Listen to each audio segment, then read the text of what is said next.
తాకట్టులో ఉన్న బంగారానికి తక్షణ విముక్తి. ఈ రోజు మార్కెట్ రేట్ క్యాష్ మీ చేతిలో. శివ గోల్డ్ కంపెనీ, మీ నమ్మకానికి మా హామీ.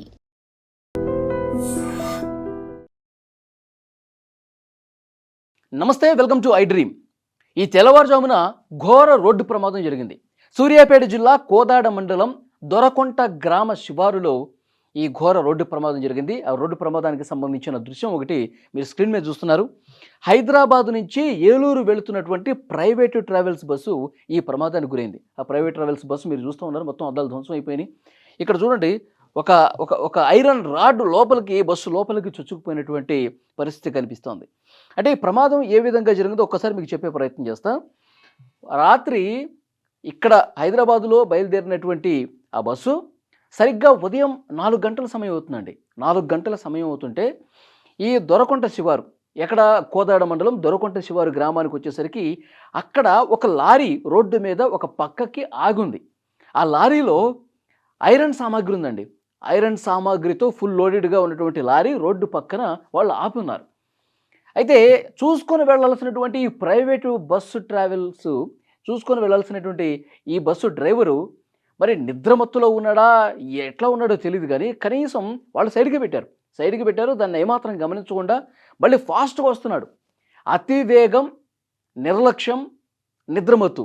సో ఈ కారణాలతోనే ఆగి ఉన్న లారీని బలంగా ఢీకొట్టాడండి. బలంగా ఢీకొట్టడంతో ఆ ఐరన్ రాడ్లు ఉంటాయి కదా, రాడ్లు ఒక్కసారిగా బస్సు లోపలికి చొచ్చుకొని పోయి, అద్దాలు పగిలిపోయి లోపల చొచ్చుకొచ్చి పక్కన కూర్చుంటారు కదా లేడీస్, వాళ్ళ మీదకి ఒక్కసారిగా ఆ రాడ్లన్నీ కూడా దూసుకుపోయి తలలో గుచ్చుకొని చనిపోయారు. స్పాట్లోనే చనిపోయారు. ప్రమాదం ఇట్లా జరిగిందో లేదో ఉదయం 4 గంటలకి ఆన్ ది స్పాట్ 6 చనిపోయారండి. ఈ 6లో 5 మహిళలే ఉన్నారు. ఎందుకంటే ముందు వరుసలో లేడీస్ కూర్చుంటారు కాబట్టి, ముందు సీట్లలో లేడీసే కూర్చుంటారు కాబట్టి వాళ్ళు ప్రమాదానికి గురయ్యారు. అసలు ఆ ఐరన్ రాడ్లో ఉండటం చేత ఆ లారీలో అవన్నీ లోపలికి దూసుకొని గుచ్చుకోవటం వల్ల ప్రమాద తీవ్రత ఎక్కువ ఉంది. 20 మందికి గాయాలయ్యాయి. 6 స్పాట్లోనే చనిపోయారు. ఈ 6లో 5 మహిళలు, ఒక పురుషుడు ఉన్నారు. అది అంటే ఈ ఘటనకు సంబంధించి వార్త ఎప్పుడైతే బయటకు వచ్చిందో వెంటనే అక్కడ జిల్లా ఎస్పీ కావచ్చు, జిల్లా కలెక్టర్ వేగంగా స్పందించారు. మంత్రి ఉత్తమ్ కుమార్ రెడ్డి కూడా వాళ్ళకి ఫోన్ చేసి వెంటనే మీరు ఆసుపత్రికి వెళ్ళండి, కోదాడ ప్రభుత్వ ఆసుపత్రికి తీసుకెళ్లారు. హాస్పిటల్కి వెళ్ళండి, హాస్పిటల్ అక్కడ ఇంకా క్షతగాత్రులు ఎవరైతే గాయాల పాలయ్యారో 20 మందికి ఇంకా గాయాలయ్యాయి, వాళ్ళకి ట్రీట్మెంట్ జరుగుతుంది. మెరుగైన వైద్యం అందించేందుకు అక్కడ ఆసుపత్రుల్లో ప్రయత్నాలు కూడా చేస్తూ ఉన్నారు అధికారులు. చూడండి ఎంత ఎంత బాధాకరం చూడండి. ఈ ప్రమాదం, ఈ దృశ్యం చూస్తుంటేనే ఒళ్ళు గగురు పొడుస్తోంది. రోడ్డు మీద ప్రమాదాలు ఈ మధ్యకాలంలో ఎక్కువగా జరుగుతూ ఉన్నాయి.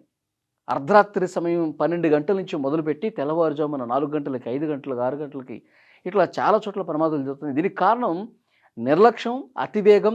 మనకేం కాదులే, మనకేమవుతుంది, ఇష్టారీతిన 120 కిలోమీటర్లు, 140 కిలోమీటర్లు పరిమితికి మించి వేగంగా పోతూ ఉంటారు. మ్యాక్సిమం రోడ్డు ప్రమాదాలు నిద్రమత్తు వల్ల జరుగుతామండి. దట్టు మళ్ళీ అతివేగం. జస్ట్ ఏముంది, కళ్ళు ఇట్లా ఆర్పితే బస్సు ఎడిపోతుందో తెలియదు కదా, కళ్ళు ఇట్లా ఆర్పితే ముందు ఏమొస్తుంది, పక్కనే ఉంది, ఏమీ తెలియదు, ఒక్కసారి ఇట్లా టర్న్ అయిపోతుంది, ప్రమాదాలు జరిగిపోతాయి. లోపల ఉన్నటువంటి ప్రయాణికులు, వాళ్ళ కుటుంబాలు దినదిన గండంగా అంతే. బస్సు ఎక్కితే డ్రైవర్లు నిర్లక్ష్యంగా ప్రవర్తిస్తే జీవితాలు మొత్తం కూడా నాశనమే కదా.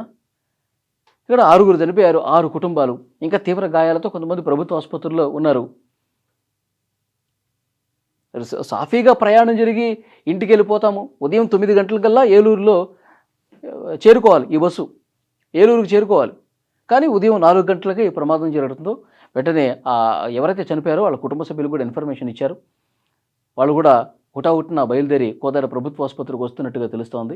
ఇంకా ఎవరైతే గాయపడ్డారో వాళ్ళ ఫ్యామిలీ మెంబర్స్కి ఫోన్లు కూడా చేసి నేను బాగానే ఉన్నాను, నాకేం కాలేదు, చిన్న దెబ్బలు తగిలినాయి అంతే, దేవుడి దయ వల్ల బతికానని చెప్పి ఇట్లా వాళ్ళు కుటుంబ సభ్యులతో కూడా మాట్లాడుకుంటున్నట్టు పరిస్థితుంది.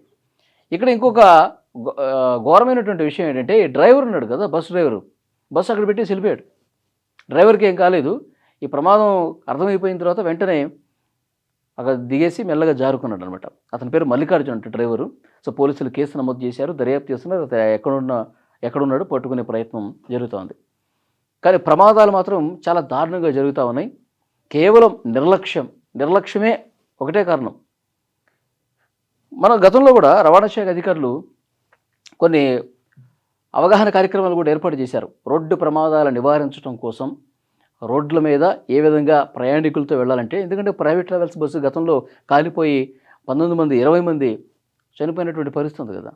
సో అప్పుడే రవాణా శాఖ అధికారులు కొన్ని ప్రత్యేకమైనటువంటి అవగాహన కార్యక్రమాలు కూడా పెట్టారు. డ్రైవర్లందరినీ పిలిచారు.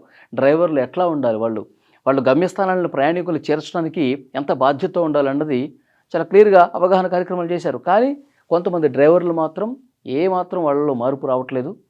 బస్సు స్టార్ట్ చేసిన దగ్గర నుంచి వాళ్ళొక ధీమా, మనకేమవుతుంది, కొన్ని సంవత్సరాలుగా నేను డ్రైవింగ్ చేస్తున్నా, పరిస్థితులు ఎప్పుడు అనుకూలంగా ఉంటాయా, ఎదురుగా ఏముందో తెలియదు, మనకు ఒక్కసారి ఇట్లా కళ్ళు మూస్తే చాలు జీవితాలు నాశనం అయిపోతాయి.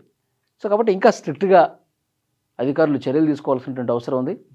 ఇక్కడ నిర్లక్ష్యంగా డ్రైవ్ చేసి 6 కుటుంబాలని పూర్తిగా రోడ్డును పడేసినటువంటి ఈ డ్రైవర్ని కఠినంగా శిక్షించాల్సినటువంటి అవసరం ఉంది. ముఖ్యంగా ప్రైవేట్ ట్రావెల్స్లోనే ఇవి ఎక్కువగా జరుగుతూ ఉంటాయి.